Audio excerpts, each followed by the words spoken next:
Hi friends, இன்னைக்கு நம்ம Coreldraw ஒரு 3D text effect பார்ப்போம். ஏதாச்சும் ஒன்று டைப் பண்ணிக்கோங்க. நான் Coreldraw ன்னு சொல்லிட்டு டைப் பண்ணிக்கிறேன். இதை கொஞ்சம் பெருசாக்கிப்போம்.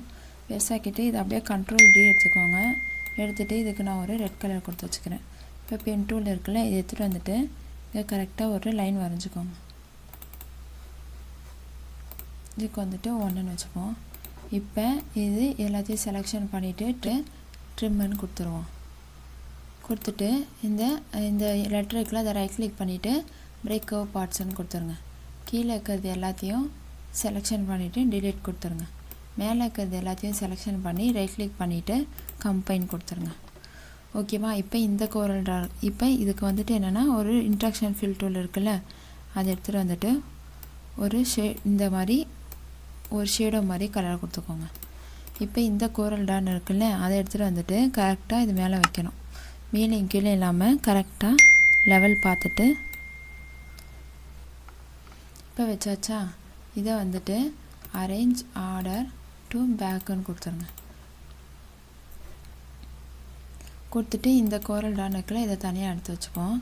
இப்போ இது எல்லாத்தையுமே செலெக்ஷன் பண்ணிவிட்டு ட்ரிம்னு கொடுத்துருங்க. கொடுத்துட்டு இந்த லெட்டருக்குள்ள அதை ரைட் கிளிக் பண்ணிவிட்டு பிரேக் கர்வ் பார்ட்ஸ்ன்னு கொடுத்துருங்க. கொடுத்துட்டு கீழே இருக்கிறது எல்லாத்தையும் செலெக்ஷன் பண்ணிவிட்டு ரைட் கிளிக் பண்ணிவிட்டு கம்பைன் கொடுத்துருங்க. அதே மாதிரி மேலே இருக்கிறது எல்லாத்தையும் செலெக்ஷன் பண்ணிவிட்டு ரைட் கிளிக் பண்ணிவிட்டு கம்பைன் கொடுத்துருங்க. கொடுத்தாச்சா. இப்போ இந்த Coreldrawன்றதை எடுத்துகிட்டு வந்துட்டு இதில் வச்சுருங்க. இதை அரேஞ்ச் ஆர்டர் டு பேக் கொடுத்தாச்சா. இப்போ இந்த கீழே இருக்குல்ல, அதை மேலே இருக்குல்ல, அதை கிளிக் பண்ணிட்டு இந்த டாட் இருக்குல்ல, இதை கிளிக் பண்ணால் இதை வந்துட்டு இப்படி வளைச்சிக்கோங்க. நல்லா அந்த லைன் எட்ஜு வரைக்கும் வளைச்சாச்சா. இப்போ கீழே இருக்குல்ல, கீழே இருக்கிறத ஒரு டாட் கிளிக் பண்ணிவிட்டு லைட்டாக பண்ணால் போதும். இதுக்கு வளைச்சாச்சா. இப்போ இந்த லைனை வந்துட்டு நம்ம டிலீட் பண்ணிடுவோம்.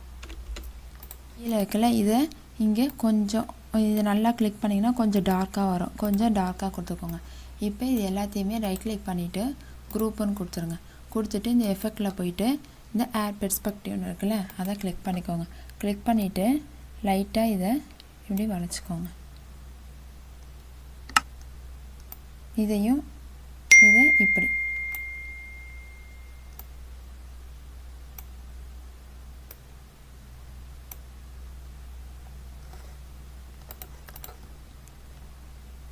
கொடுத்துட்டு இந்த இதை ஒரு கிளிக் பண்ணிவிட்டு இப்படி ரொட்டேட் பண்ணிக்கோங்க.